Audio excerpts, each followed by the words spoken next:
Bismillahirrahmanirrahim. Assalamualaikum warahmatullahi wabarakatuh. Pada kesempatan kali ini, saya Romadiyati dengan 3 digit NIM terakhir 322 dari kelas S3I akan menjelaskan tentang konsep dalam sejarah pemerintahan Islam, yaitu tentang wizarah. Baik, langsung saja ke poin yang pertama, yaitu tentang pengertian wizarah. Kata wizarah terambil dari kata al-wazar yang berarti al-thukal atau berat. Wazir merupakan pembantu kepala negara, raja atau khalifah, dalam menjalankan tugas-tugasnya, sebab pada dasarnya kepala negara sendiri tidak mampu menangani seluruh permasalahan politik dan pemerintahan tanpa bantuan orang-orang yang terpercaya dan ahli di bidangnya masing-masing. Dengan kata lain, wazir merupakan tangan kanan kepala negara dalam mengurus pemerintahan. Pembagian wizarah. Al-Mawardi pada waktu itu membagi wazir menjadi dua bentuk. Yang pertama yaitu wazir tafwid, yaitu wazir yang memiliki kekuasaan luas memutuskan berbagai kebijaksanaan kenegaraan. Ia juga merupakan koordinator kepala-kepala departemen. Wazir ini dikatakan sebagai Perdana Menteri. Karena besarnya kekuasaan wazir tafwid ini, maka orang yang menduduki jabatan ini merupakan orang-orang kepercayaan khalifah. Kedua, yaitu wazir tanfidz, yaitu wazir yang hanya bertugas sebagai pelaksana terhadap kebijaksanaan yang digariskan oleh wazir tafwid. Ia tidak berwenang menentukan kebijaksanaan sendiri. Kekuasaan wazir tafwid lebih besar dari wazir tanfidz, dan kekuasaan seorang wazir perlu dibedakan dengan kekuasaan kepala negara. Perbedaannya adalah yang pertama, kepala negara bisa menunjuk penggantinya, seperti kasus penunjukan Umar oleh Abu Bakar. Wazir tafwid tidak bisa melakukan hal yang seperti itu. Yang kedua, kepala negara bisa meletakkan jabatan dengan langsung kepada rakyatnya. Wazir tafwid tidak bisa. Dan yang terakhir, kepala negara bisa memecat orang-orang yang diangkat oleh wazir tafwid. Dan wazir tafwid tidak bisa memecat orang-orang yang diangkat oleh imam. Yang ketiga yaitu wizarah dalam pemerintahan Islam. Yang pertama, wizarah pada masa Rasulullah. Praktek pemerintahan yang dilakukan Nabi Muhammad SAW sebagai kepala negara tampak pada pelaksanaan tugas-tugas yang tidak terpusat pada beliau.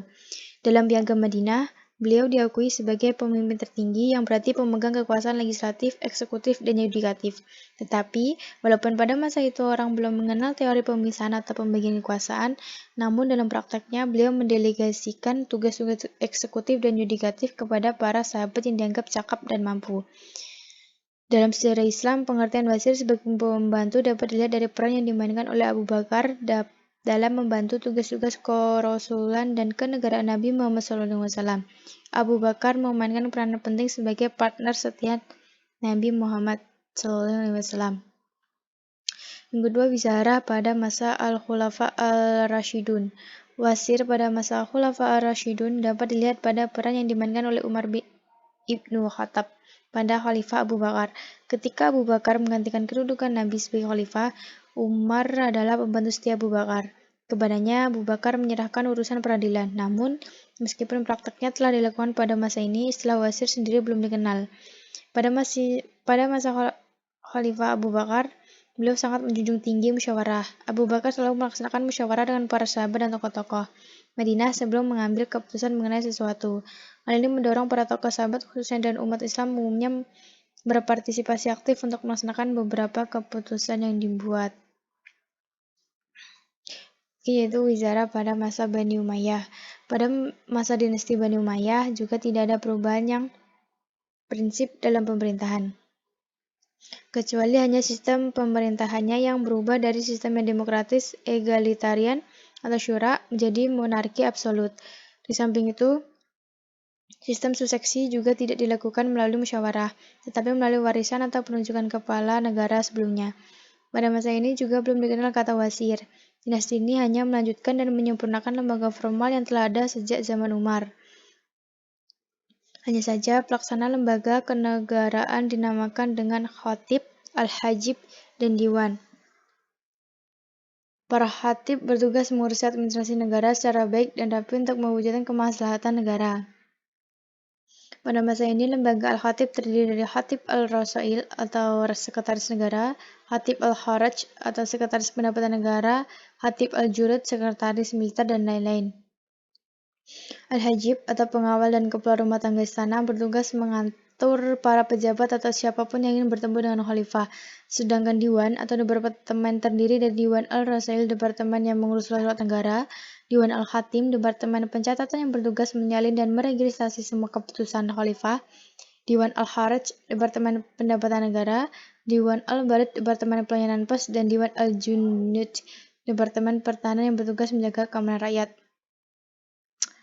Yang keempat yaitu wizarah pada masa Bani Abbas. Pada masa Bani Abbas, jabatan wazir memperoleh definisi khasnya sebagai menteri utama atau wakil sang penguasa.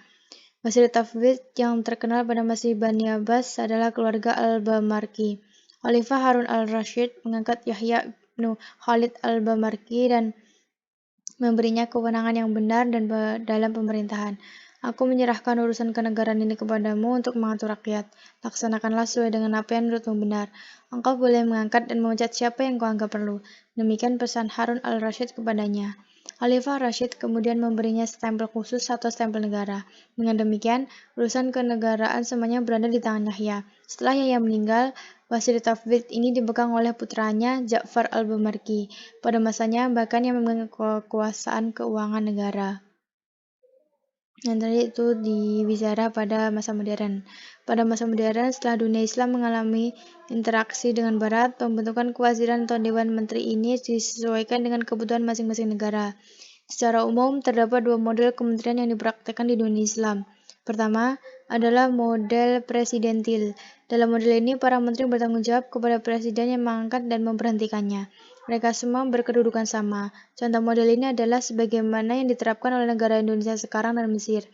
Kedua adalah model parlementer. Dalam model ini, menteri-menteri diangkat berdasarkan partai yang menang dan berkuasa di parlemen. Karenanya, kabinet bertanggung jawab kepada DPR, tidak kepada presiden. Di samping itu, ialah seorang di antara mereka ada yang bertugas sebagai Perdana Menteri yang mengkoordinir semua menteri.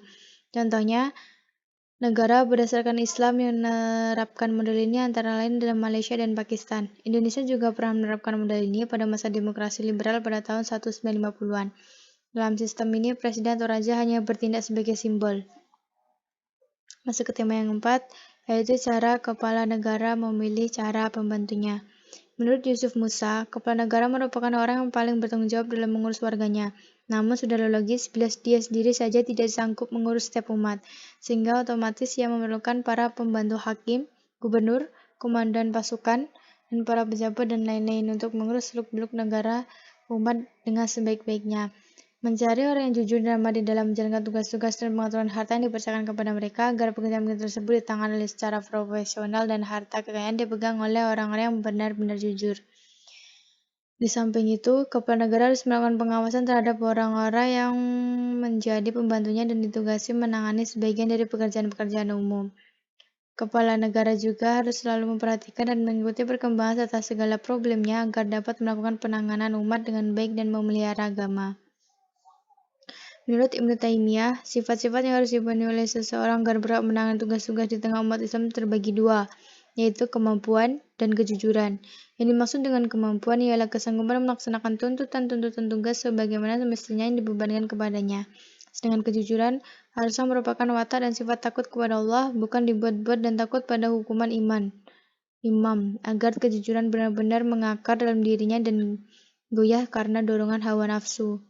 Menurut Al-Mawardi, seorang wazir harus memiliki sifat-sifat amanah, jujur, tidak materialistis, dan diterima oleh masyarakat, kuat ingatan, dan cerdas, dan serta tidak memperturutkan hawa nafsu.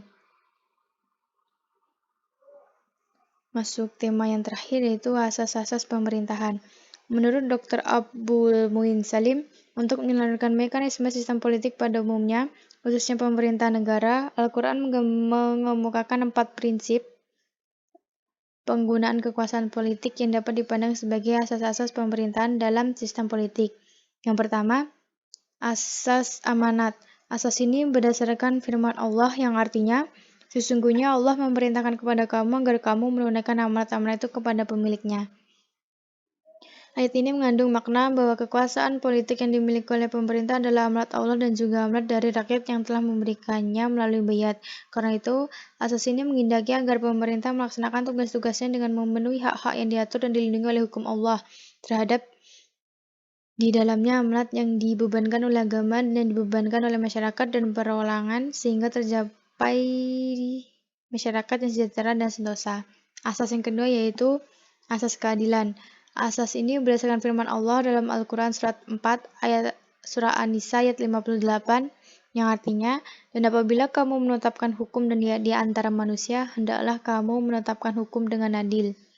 Hal tersebut mengandung arti bahwa pemerintah berkewajiban mengatur masyarakat dengan membuat aturan-aturan hukum yang adil berkenaan dengan masalah-masalah yang tidak diatur secara rinci atau didiamkan oleh hukum Allah. Dengan begitu, penyelenggaraan pemerintah berjalan di atas hukum dan bukan atas dasar kehendak pemerintah atau pejabat. Adanya kriteria keadilan dalam pembuatan hukum perundang-undangan menghendaki agar hukum yang dibuat itu berorientasi kepada fitrah atau kodrat manusia. Asas yang ketiga yaitu asas ketaatan. Hal tersebut berdasarkan firman Allah yang artinya, wahai orang-orang yang beriman, taatilah Allah dan taati pula Rasul-Nya dengan ulul amri di antara kamu. Asas ini mengandung makna wajibnya hukum-hukum yang terkandung dalam Al-Quran dan Sunnah ditaati. Demikian pula hukum perundang-undangan dan kebijakan pemerintah wajib ditaati. Kewajiban taat ini tidak hanya dibebankan oleh kepada rakyat, tetapi juga dibebankan kepada pemerintah. Oleh karena itu, hukum perundang-undangan dan kebijakan politik yang diambil pemerintah harus sejalan dan tidak boleh bertentangan dengan hukum agama. Jika tidak demikian, maka kewajiban rakyat kepada hukum dan kebajikan yang bersangkutan telah gugur karena agama melarang ketaatan kepada kemaksiatan. Dan terakhir yaitu asas kembali kepada Al-Quran dan Al-Sunnah berdasarkan firman Allah yang artinya, kemudian jika kamu berselisih dalam sesuatu, maka kembalikanlah ia kepada Allah dan Rasul-Nya. Jika kamu beriman kepada Allah dan hari kemudian, itu adalah pilihan yang baik dan penyelesaian yang lebih bagus. Asas ini menghendaki agar hukum-hukum perundang-undangan dan kebijakan politik ditetapkan melalui musyawarah di antara mereka yang berhak. Masalah yang diperselisih di antara para peserta musyawarah harus diselesaikan dengan menggunakan ajaran-ajaran dan cara-cara yang terkandung dalam Al-Quran dan Sunnah Rasulullah SAW.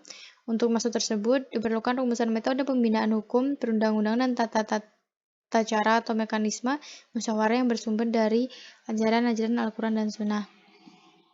Mungkin sekian yang dapat saya bahas pada penjelasan tentang wizarah. Apabila ada salah kata, saya mohon maaf. Wassalamualaikum warahmatullahi wabarakatuh.